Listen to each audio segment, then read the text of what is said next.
Well, it's great to be here with the mayor-elect. We had a terrific meeting. I want to be clear to everybody that we share a lot in common, our desire to lift up the people of the city of Chicago, to make sure we're addressing the most urgent issues and growing the economy of the city, because that helps grow the economy of the state of Illinois. So job creation and entrepreneurship, small businesses, and making sure that we're creating an avenue for success for everybody in our city. So with that, I'll turn it over to the mayor-elect. Thank you, Governor. And as the governor indicated, that the level of compassion as well as collaboration and the ability to demonstrate competence, these are all dynamics that we share. The city of Chicago, of course, is an amazing place to raise a family and bringing people together. Those who want to see our city divided, today is a very clear day and an indication that is those are the politics of old. And so I'm grateful that the governor has certainly re-emphasized his commitment to make sure that the city of Chicago maintains its status as a world-class city by investing in the neighborhoods that, quite frankly, have been short for too long. And so I'm very much impressed by the governor's compassion and love, and it's great to have a real partner to not only rebuild our city, but to make sure that individuals who wish to be small business owners and larger corporations can actually have a city that works and an entire body of government at every single level that's willing to work together. So thank you very much. Happy to take any questions from members of the media. Governor, was the mayor-elect's tax plan that he campaigned on, was that discussed, and are there any elements of that tax plan you would not support? We did not discuss that in this meeting, and what we did discuss was, of course, making sure that the city of Chicago was able to balance its budget, and the state of Illinois too, and that we share that challenge in common at all times. Are there any elements that you don't support,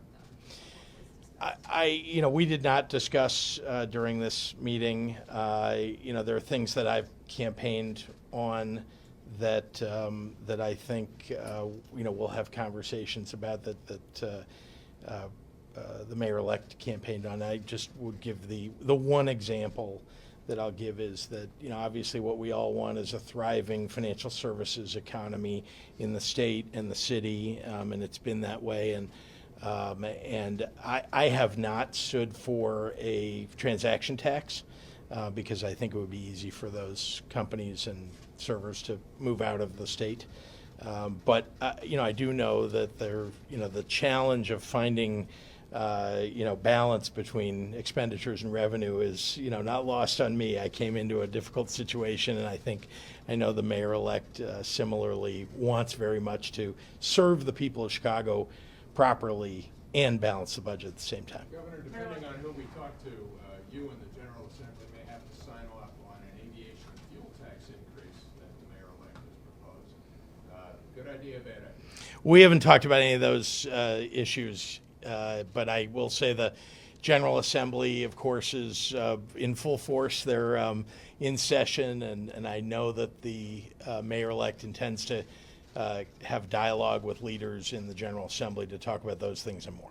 Mayor-elect, one of the things Mayor-elect wanted to get done when she first came into office that she didn't get done was the real estate transfer tax.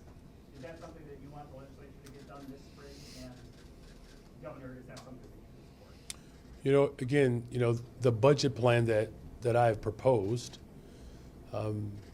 deals with the structural challenges that the city of Chicago has been facing. And, the reliance upon property taxes have left a lot of families in economic turmoil and despair. But we also recognize that the governor and I are committed to making investments in communities that need it. We did not have a full conversation about the entire budget plan, and I'm very much committed to working with the General Assembly and the Office of the Governor to ensure that it gets. I'm sorry.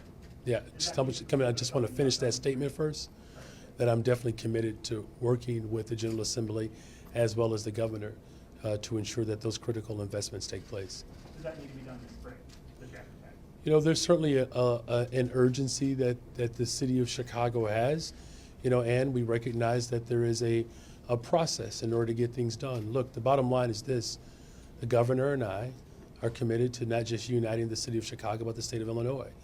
We both are committed to making sure that working people can live and thrive and grow in the city of Chicago.